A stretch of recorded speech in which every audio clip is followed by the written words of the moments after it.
G7 में विश्व गुरु, global leader, और वो तस्वीर आपको पीछे स्क्रीन पर नजर आ रही है क्योंकि भारत इस वक्त G7 को लीड करता हुआ नजर आया जब प्रधानमंत्री मोदी की मौजूदगी वहां पर थी। सबसे पहले आइए बड़ी खबर दे देते हैं क्योंकि प्रधानमंत्री हालांकि अब वापस लौट आए हैं इस G7 का हिस्सा बनने के बाद, लेकिन G7 में वैश्विक मुद्दों पर चर्चा हुई है और युद्ध और शांति दोनों मुद्दों पर बात हुई है। पीएम मोदी ने ग्लोबल साउथ की बात की। ग्लोबल साउथ की चिंता और प्राथमिकताएं मंच पर रखी गई हैं प्रधानमंत्री मोदी की तरफ से। भारत की मौजूदगी एक आउटरीच देश होने के नाते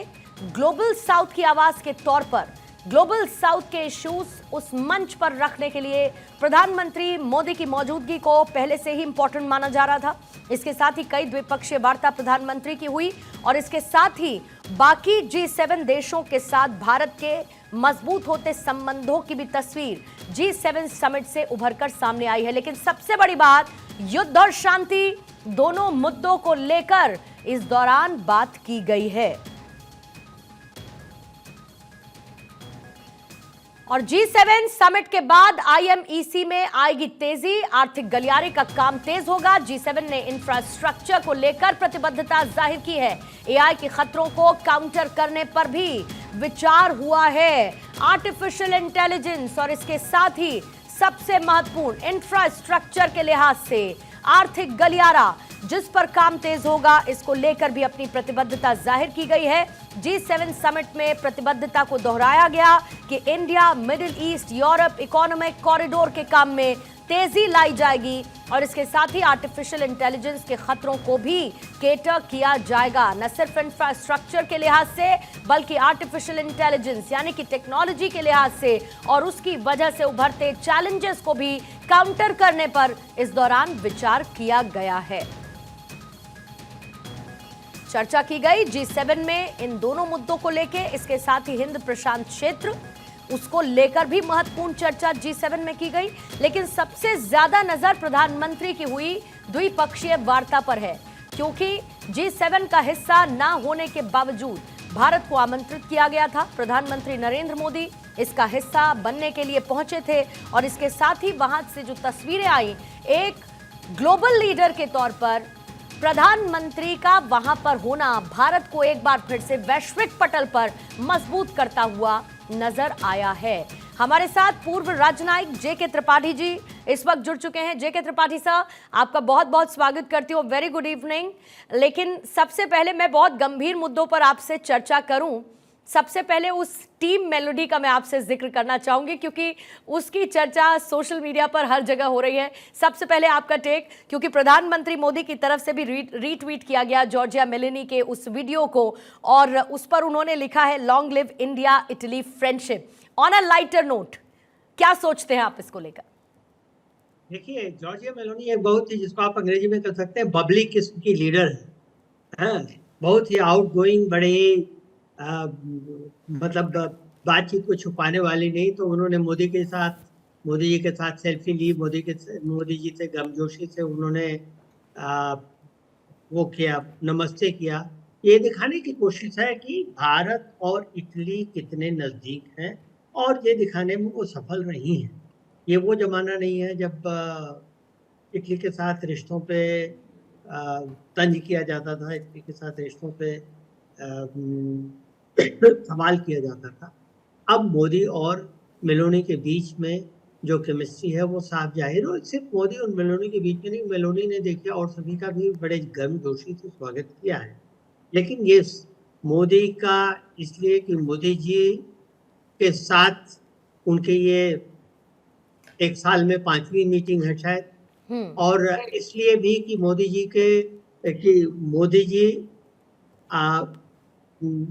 G7 के मेंबर नहीं है, G7 के इनवाइटी मेंबर हैं, बाकी और 6 इनवाइटी मेंबर्स की तरह। लेकिन ये तय है कि बाकी 6 इनवाइटी मेंबर्स में भी मोदी का सबसे ज्यादा उनकी पॉपुलैरिटी है। विश्व के अभी सर्वोत्तम, सबसे ज्यादा प्रसिद्ध नेताओं में से हैं जिनकी पॉपुलैरिटी ग्राफ सबसे ज्यादा है दुनिया का और नेताओं की तुलना में। तो ऐसे के साथ अपना वो रखना, ये दिखाना कि हम उनके साथ कितने नजदीक हैं एक देश के तौर पे, वो जाहिर है वो सामान्य है मैनोनी के।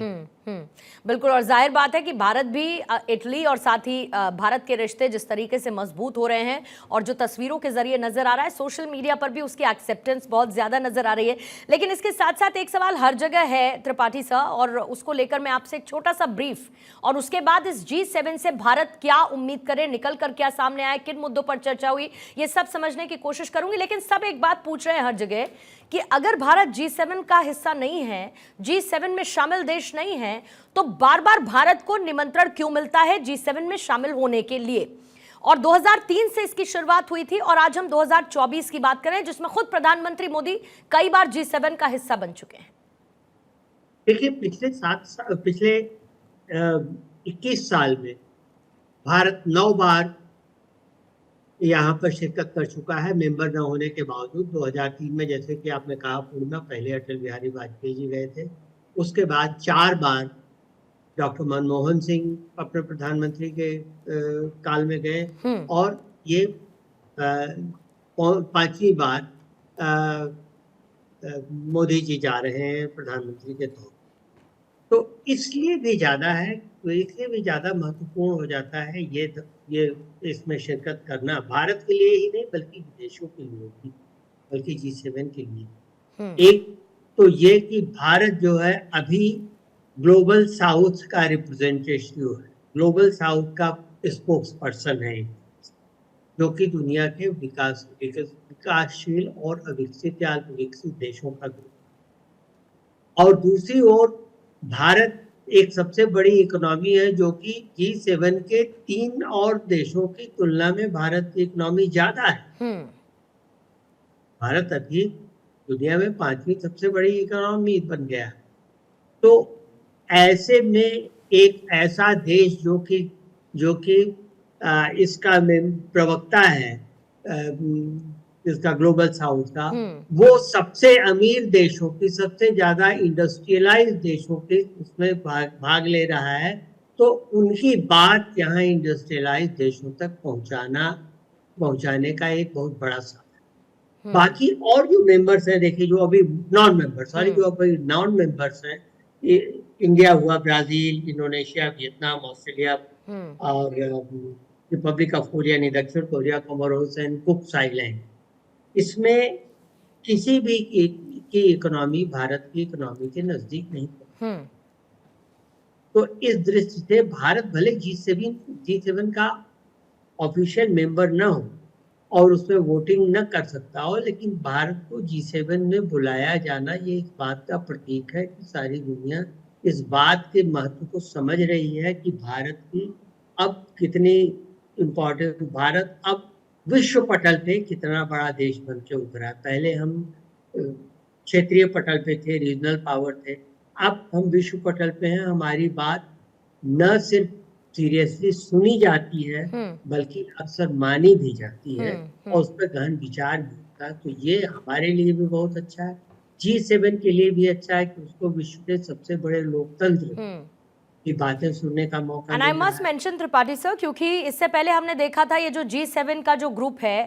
ये कहीं ना कहीं एक ऐसा ग्रुप हुआ करता था जो तमाम फैसले खुद लेता था, जो कई फैसलों को लेकर किसी दूसरे देश से पूछने, समझने, संवाद करने की अपने आप को सिचुएशन में भी नहीं रखता था। लेकिन बदलते स्वरूप के साथ और भारत की एक्सेप्टेंस जिस तरीके से ग्लोबल लेवल पर बढ़ी है, भारत का बार बार उसमें मौजूद होना भारत के लिए जरूर एक ऐसे मंच पर ग्लोबल साउथ की आवाज के तौर पर मजबूती देता हुआ नजर आता है। द्विपक्षीय बातों से, चर्चाओं से निकलकर क्या क्या सामने है, लेकिन उसमें सबसे ज्यादा नजर जो थी वो India middle east Europe economic corridor पर रही, क्योंकि जाहिर है कि इसको लेकर जब इनिशिएटिव लिया गया, फिर हमने युद्ध की तस्वीरें देखी, संबंध कहीं कहीं खराब होते देखे और हमें ऐसा लगा कि कहीं एक संकट के बादल मंडराने लगे हैं। लेकिन आपको लगता है एक बार फिर से इस मुलाकात के दौरान इसको जीवंत करने के साथ जब G7 ने अपनी प्रतिबद्धता जाहिर की है, तो ये एक गुड न्यूज के समान है?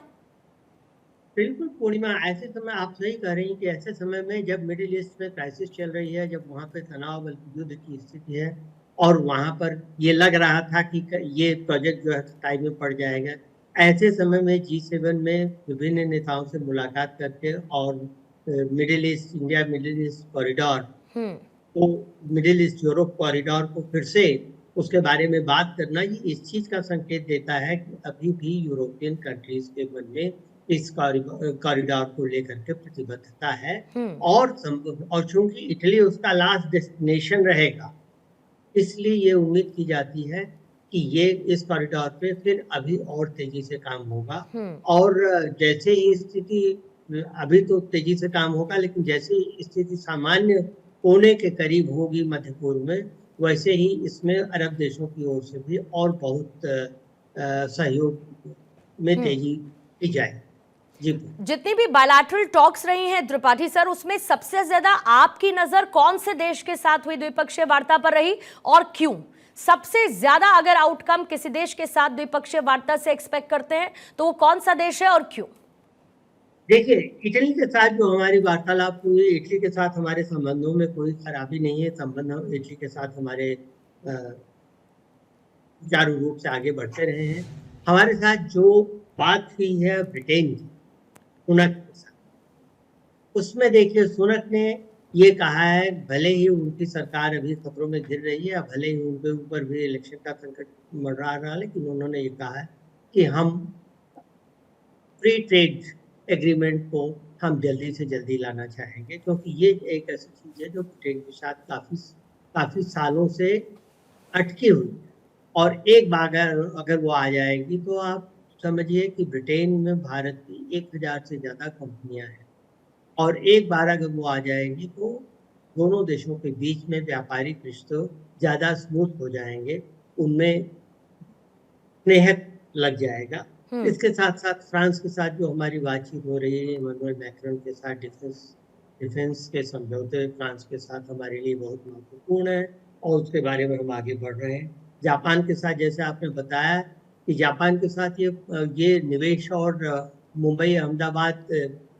बुलेट ट्रेन, ये चीज काफी पहले हो चुकी थी। लेकिन ये चीज, इसमें समझौता काफी पहले हो चुका था, लेकिन इसकी प्रगति के बारे में बातचीत हुई है। और यूक्रेन के राष्ट्रपति के साथ बात हुई, वो भी बहुत महत्वपूर्ण है। आज ऐसे समय में जब रूस यूक्रेन युद्ध की समाप्ति कहीं दृष्टिगोचर नहीं हो रही है, यूक्रेन के राष्ट्रपति द्वारा बार बार मुकाबला होकर के प्रधानमंत्री मोदी से मिलने की और अंततः इस बार मिलना, जैसा कि आपकी स्क्रीन पे दिखाया जाता है, वो बहुत महत्वपूर्ण हो जाता है, क्योंकि यूक्रेन समझता है, और शायद सारा विश्व वेस्ट समझता है कि यूक्रेन की समस्या का अगर इसमें कुछ कर सकते हैं,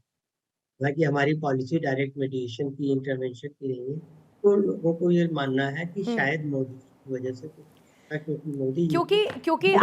आपने जेके त्रिपाठी जी, आपने जिक्र किया व्लादिमीर ज़ेलेंस्की का, और इसीलिए मुझे वापस रूस और यूक्रेन पर आना होगा। उन दोनों के बीच जारी एक लंबा युद्ध, और उसमें न सिर्फ अमेरिका बल्कि नेटो देशों का एक सपोर्ट, पश्चिमी देशों का यूक्रेन को लगातार मिलता रहा, और इसमें भी एक ऐसी मोटी रकम को यूक्रेन को देने की बात हुई जो कि रूस की कुर्क की गई संपत्तियों की एवज में बटोरी गई है। जाहिर है कि वो भी अपना एक प्रेशर बिल्डिंग एक्सरसाइज रही, लेकिन प्रधानमंत्री नरेंद्र मोदी जब यहां पर मौजूद रहे तो उन्होंने युद्ध और शांति दोनों की एक साथ बात की। इससे पहले भी आपको याद होगा कि प्रधानमंत्री मोदी एक वो ग्लोबल लीडर हैं जो इस वॉर के दौरान न सिर्फ पुतिन से बात करते हैं बल्कि वो ज़ेलेंस्की से भी बात करते हैं, और ये बताते हुए कि युद्ध किसी समस्या का समाधान नहीं है, शांति के रास्ते हमको तलाशने होंगे। जी बिल्कुल पूर्णिमा, ये देखिए भारत की विदेश नीति या भारत की स्टैंडिंग जो है आज विश्व में, वो एक बड़ी यूनिक है, कि जिसके तहत हम दोनों देश, चाहे वो इजराइल हो, चाहे वो फिलिस्तीन हो, चाहे वो यूक्रेन हो, चाहे वो रशिया हो,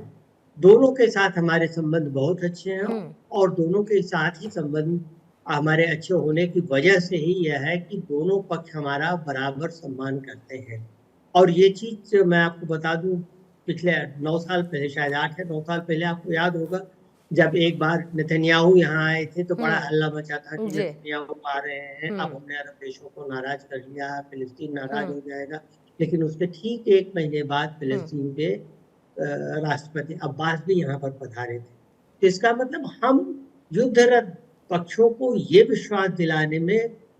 सफल हो गए हैं कि हमारा उनमें से हर एक के साथ रिश्ता अलग प्लेटफॉर्म पर है, अलग धरातल पे है, जो एक दूसरे से टकराते नहीं, और इसीलिए विश्व के ये देश हमारी बात मानते हैं। एक इसके लिए त्रिपाठी सर एक शब्द है, unapologetic approach and a very straight forward approach. मतलब भारत की अप्रोच बहुत क्लियर रही है डिस्पाइट ऑफ पिछले कुछ वक्त में हमने देखा, और जब से ये युद्ध शुरू हुआ पश्चिमी देशों का प्रेशर था, कई मुद्दों पर कई जगह सवाल उठाए गए, फिर चाहे हम तेल को लेकर कहें, रशिया से जिस तरीके से हम डील कर रहे हैं, और खासतौर से इंडियन मनी में, इंडियन करेंसी में हमने अपनी करेंसी को ज्यादा बेहतर तरीके से इस्तेमाल किया, उसको लेकर भी एक प्रेशर बिल्डिंग एक्सरसाइज हुई। लेकिन ये जो अनअपोलोजेटिक और ये जो स्ट्रेट फॉरवर्ड अप्रोच है भारत की, ये भारत को बहुत क्लियर रखती है इन देशों के सामने कि भाई आप भले ही 2 गाड़ियों पर सवार हो सकते हैं, लेकिन हम बहुत क्लियर हैं इस मामले को लेकर। जी बिल्कुल, जैसा कि विदेश मंत्री ने कहा भी कि हमारी स्ट्रेटेजिक ऑटोनॉमी है, हम अपने देश के बारे में, अपने राष्ट्रीय हित के बारे में सोच करके निर्णय लेते हैं और उस पर कोई प्रभाव आने नहीं देते, और ये विश्व जनमत मान चुका है। आपने देखा कि तुर्की, जो कि नेटो का सदस्य है,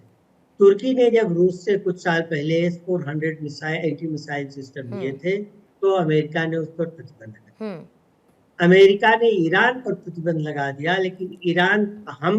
हम उस प्रतिबंध के दायरे में नहीं थे, क्योंकि हम चाबहार को डेवलप कर रहे थे, और हम अमेरिका को ये विश्वास दिलाने में सफल हो गए कि ये अफगानिस्तान के और ईरान के लोगों के लिए, न कि वहाँ की सरकारों के लिए जिनका की अलग नजरिया हो।